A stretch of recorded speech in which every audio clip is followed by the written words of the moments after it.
Armagedon. A palavra que entrou para o vocabulário do mundo inteiro como sinônimo de destruição total. Filmes usam esse nome. Políticos usam esse nome. Jornalistas usam esse nome para descrever qualquer crise de proporções catastróficas. Mas a maioria das pessoas, incluindo muitos cristãos, não sabe o que Armagedon realmente é, onde fica, quem estará envolvido, o que desencadeia a batalha e o que acontece no final. Armagedon não é uma guerra entre países, não é uma guerra nuclear, não é uma metáfora poética para o caos. É uma batalha específica, num lugar específico, em um momento específico da história profética. E ela tem um resultado que já foi declarado antes mesmo de começar. Os conflitos que vemos hoje no Oriente Médio, as tensões entre potências nucleares, os exércitos se posicionando, as alianças se formando e se desfazendo, não são Armagedon, são o ensaio. São o cenário que está sendo montado para o ato final. Hoje vamos abrir as Escrituras.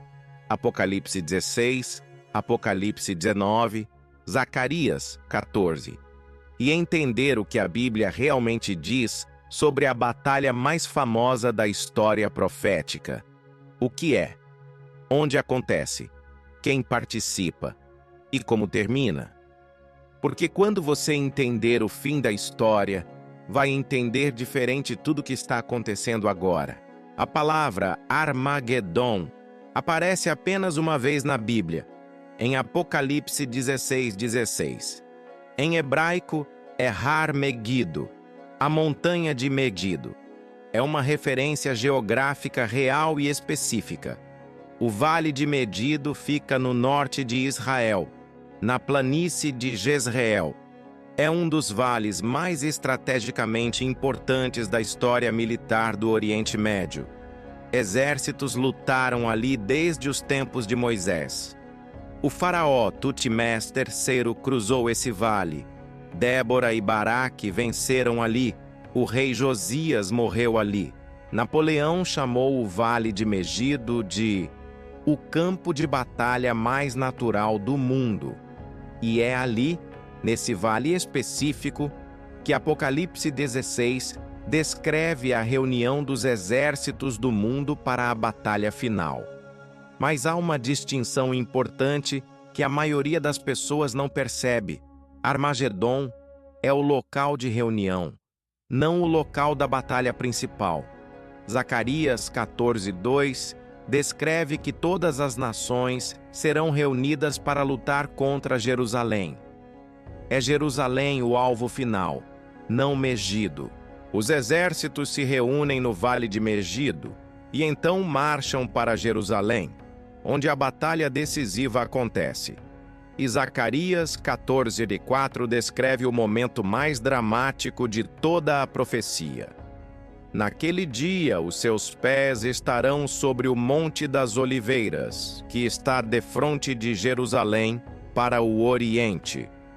Os pés de Jesus pisando no Monte das Oliveiras, o mesmo lugar de onde ele ascendeu 2000 anos atrás.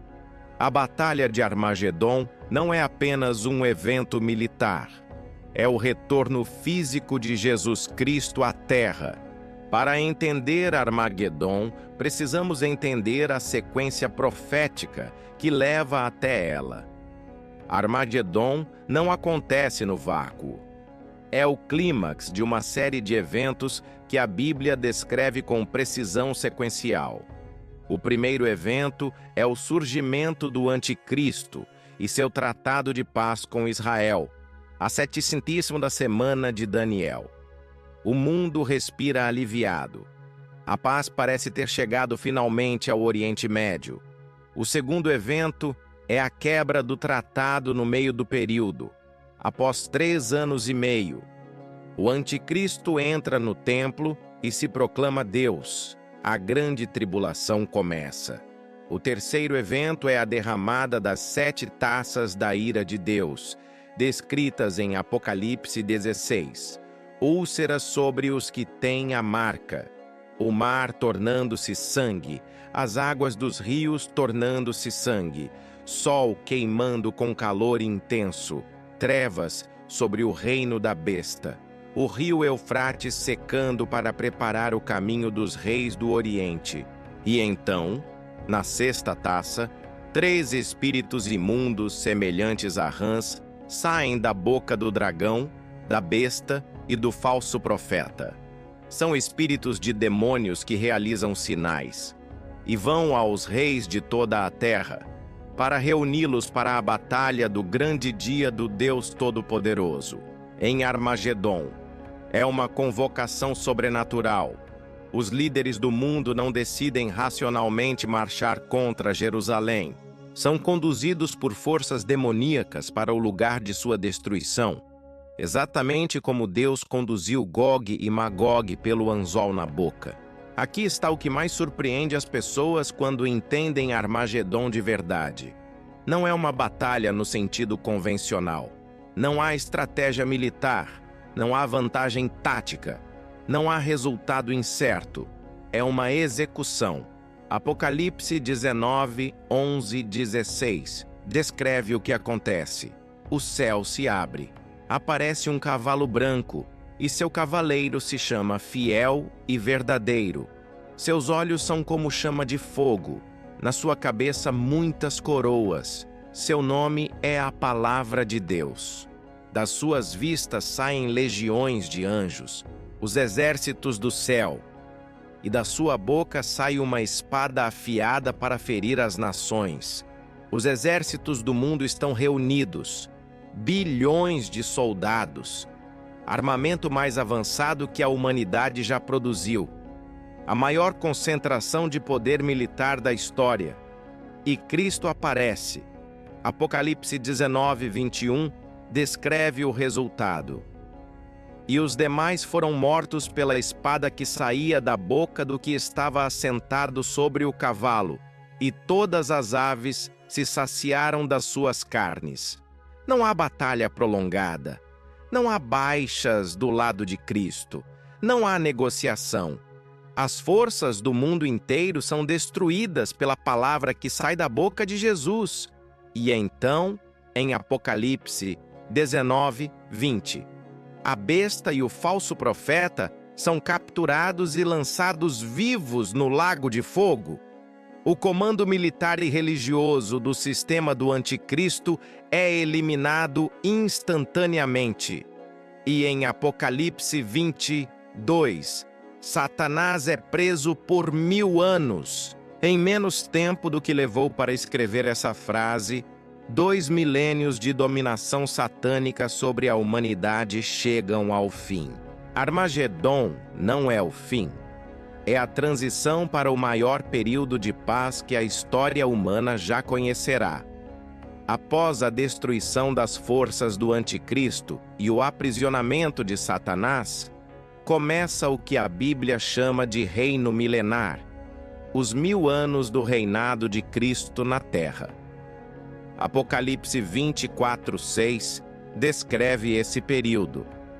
Os mártires da tribulação ressuscitam e reinam com Cristo por 1000 anos. Satanás está preso, sem poder enganar as nações. A terra entra em um período de restauração, justiça e paz sem precedente. O profeta Isaías descreveu esse período séculos antes. O lobo habitará com o cordeiro, e o leopardo se deitará com o cabrito, e o bezerro, o leão novo e o animal cevado andarão juntos, e um menino pequeno os guiará. A criação restaurada. A natureza voltando ao estado anterior à queda. Zacarias 14 descreve que todas as nações sobreviventes subirão anualmente a Jerusalém para adorar o Rei, o Senhor dos Exércitos, e celebrar a festa dos tabernáculos. Jerusalém como capital espiritual e política do mundo inteiro. E no final dos 1000 anos, Satanás é solto por um breve período, lidera uma última rebelião que é esmagada instantaneamente, e então é lançado definitivamente no lago de fogo. Vem então o grande trono branco, o julgamento final de todos os mortos. Os livros são abertos. O livro da vida é consultado. E quem não foi achado escrito no livro da vida é lançado no lago de fogo. E então, o novo começo. Novos céus e nova terra. A nova Jerusalém descendo do céu. Deus habitando com os homens para sempre. Toda lágrima enxugada, a morte destruída. A história chegando ao destino para o qual sempre caminhou. Quando você olha para o mundo hoje, com os conflitos no Oriente Médio, as tensões entre potências nucleares, os exércitos se posicionando em torno de Israel, é natural perguntar: estamos nos aproximando de Armagedon? A resposta bíblica honesta é: estamos nos aproximando do cenário que precede Armagedon. Os conflitos de hoje não são Armagedon. Para Armagedon acontecer, uma série de eventos proféticos precisa ocorrer primeiro: o arrebatamento, o surgimento do anticristo, o tratado de paz com Israel, a reconstrução do templo, a grande tribulação, as 7 taças da ira. Nada disso aconteceu ainda. Mas o que os conflitos de hoje representam é o alinhamento das peças. As nações que estarão envolvidas em Armagedon estão se posicionando agora. As alianças que formarão a coalizão final estão se formando agora. A tecnologia que tornará possível o controle do anticristo está sendo construída agora. É como assistir ao palco sendo montado antes do espetáculo começar. As cortinas ainda não abriram. Os atores principais ainda não entraram. Mas quem conhece o roteiro reconhece o cenário. E o mais importante, o resultado já foi declarado antes mesmo de o espetáculo começar. Cristo vence. O reino de Deus é estabelecido. A história termina exatamente como Deus anunciou desde o princípio. Isso não é motivo de medo, é motivo de esperança. Armagedon é o fim de um sistema, o fim do domínio do mal, o fim das lágrimas, da dor, da injustiça, da morte. Mas é também o começo do reino que não terá fim, o começo da habitação de Deus com os homens, o começo de uma eternidade onde tudo que foi prometido se torna realidade. E aqui está a pergunta que toda essa profecia finalmente nos faz: onde você estará quando o céu se abrir? Os exércitos reunidos em Armagedon estarão do lado errado da história. Eles terão escolhido, conscientemente ou por engano, se posicionar contra o Rei dos Reis, e nenhuma arma, nenhuma aliança, nenhum poder humano será suficiente quando ele aparecer. Mas os que pertencem ao Cordeiro, os que foram arrebatados antes da tribulação, estarão voltando com ele.